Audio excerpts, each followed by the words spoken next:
성찰& 이종수. 정말 오랜만에 자신을 성찰하고 앞으로 살아갈 삶의 방향과 인생의 심연에 담긴 의미를 음미해보는 시간을 갖게 되었다. 과연 나는 누구이며 왜 그리고 어떻게 무엇을 해야 하며 어떤 인생을 살아갈 것인가를 깊이 생각해보자. 달라스라는 미국 남부의 한 소도시, 그 속의 한 가정을 의미심장하고 적나라하게 그려낸 멜로드라마를 방금 보았다. 그 안에서 내가 발견한 것은 현대화라는 미명 아래 인간이 벌이는 권모술수의 다양한 형태와 그 속에서 사람들이 어떤 마음가짐으로 살아가는가 하는 것이었다. 한 선배의 말처럼 나는 시험도 제대로 치를 수 없고 회사에서 말단 신입사원에서 경영자나 사업가로 성장하기도 어려우니 오직 공부를 하여 교수나 되는 것이 가장 현명하리라는 단정적인 예견이 있었다. 어떻게 보면 나는 그 무엇도 해낼 수 없는 무력하고 무능한 사람으로 비칠지도 모른다. 그러나 나에게도 여느 사람과 마찬가지로 패배하고 싶지 않은 마음이 있으며 스스로의 존재 의의와 가치가 있다고 여긴다. 어느 여름 무더위 속에서 서너 명의 젊은이들과 나눈 이야기 중에 나는 열을 올리며 나의 가치를 정당화하고 타당화하려 했지만 단 한 사람의 공감도 얻지 못한 채 외면당하고 무시당했다. 그럼에도 불구하고 스스로의 신념과 소신으로 오늘까지 살아오며 그 의의를 찾고 있다. 초등학교 졸업을 앞둔 어느 날 담임 선생님의 지시에 따라 자신의 포부를 발표하던 그 순간이 떠오른다. 어떤 영향에서였는지 모르지만 한국의 많은 어린이들이 품는 그런 이상에 불타올라 아름다운 꿈을 발표하던 그 기억은 지금도 보람으로 남아있다. 그런데 어째서 나는 아름다운 청춘을 허비하며 자신의 목표를 향해 전진하지 못하는가? 그것은 회의 때문이고 의심에서 비롯된 것이다.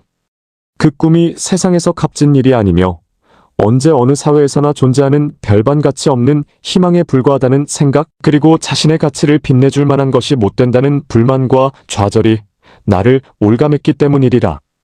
과연 나는 세상에 대한 은혜의 보답으로 무엇을 남기고 인생을 마무리 지을 것인가?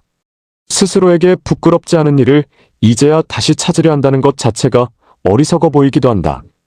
돌이켜보면 나는 지금까지의 인생을 종처럼, 노예처럼 피동적이고 수동적으로 받아들이며 혹은 주먹구구식으로 상황에 임기응변하며 인간 세상에 제대로 적응하지 못하는 이방인이자 주변인으로 살아온 것이다. 적당히 세상을 한탄하고 비관하며 환경을 탓하고 저주하며 편견과 독설에 쌓여 스스로를 형성해왔다. 이미 주사위는 던져져 판 위를 구르고 있다. 이 말을 들을 때는 이것이, 저 말을 들을 때는 저것이 옳은 것 같은 무주체적 사고에 젖어 확고한 세계관이나 가치관을 갖지 못해왔다. 끝없이 갈구하는 무언가도 없고 목적지도 없이 정처 없이 떠도는 돛담배처럼 세속적인 쾌락 속에 안주하고 싶어하며 현실로부터의 도피를 상상해왔다. 주는 대로 시키는 대로 허구적인 생활의 타성에 젖어 그 어떤 것에도 집착과 열정을 갖지 못한 채 소중한 청춘의 시간을 허비하며 스스로를 학대하고 멸시해온 것이다. 논리정연하고 기계적인 인간이 되어서는 안 되지만 그렇다고 너무 직물적이고 동물적인 생활에 빠져서도 안 된다. 아무것도 제대로 알지 못한 채 직감만으로 모든 것에 반대하고 뚜렷한 지표도 없이 행동하는 것은 실로 많은 손실을 초래할 것이다. 무엇을 한다는 것 자체가 중요하지 않을 수도 있다. 하지만 목표가 없다는 것, 혹은 끝없는 권태는 인간이 견디기 어려운 고통 중 하나임이 분명하다. 어떤 이가 노동을 인간의 근원적이고 본원적인 창조 행위로 규정한 것도 그런 이유에서일 것이다. 자신에게 알맞은 일을 찾고 그것에 확신을 가지고 전념하는 것만큼 보람된 일은 없으며 그것이 삶의 가치와 환희를 느끼게 해주는 원인이자 동기가 되어줄 것이다. 담배 한 대를 피우는 것은 비경제적이고 백해무익할지 모르지만 타성에 젖은 우리는 그것을 쉽사리 끊지 못한다. 삶의 근원적 가치를 생각할 때 그런 행위는 무의미해 보이기도 한다.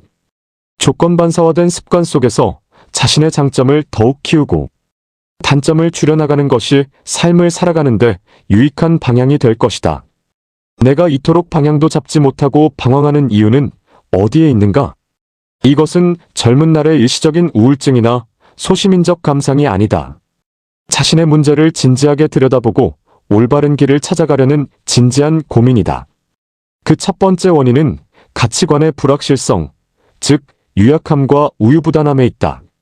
앞길에 대한 확고한 방향과 목표만 있다면 동요나 회의에 빠져 뒤를 돌아보지 않을 것이다. 물론 모든 인간이 확실한 가치관을 지닌 채 살아가지는 않으며 살아가는 방식도 다를 수 있다. 하지만 목적의식이 투철하다면 빗나가더라도 스스로를 제어하고 자제하는 자세를 가질 수 있으리라.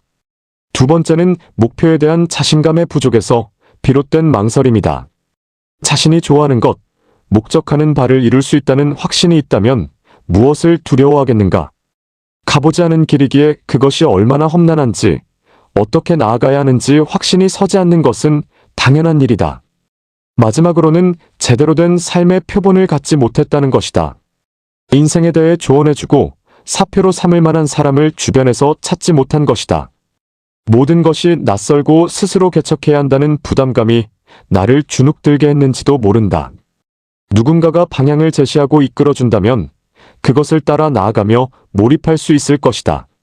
아무튼 성찰을 통해 삶의 지향점을 정하고 그것에 매진하기 위한 방법을 찾는 것이 인생을 살아가는데 가장 기본적이고 중요한 일임을 다시금 되새긴다.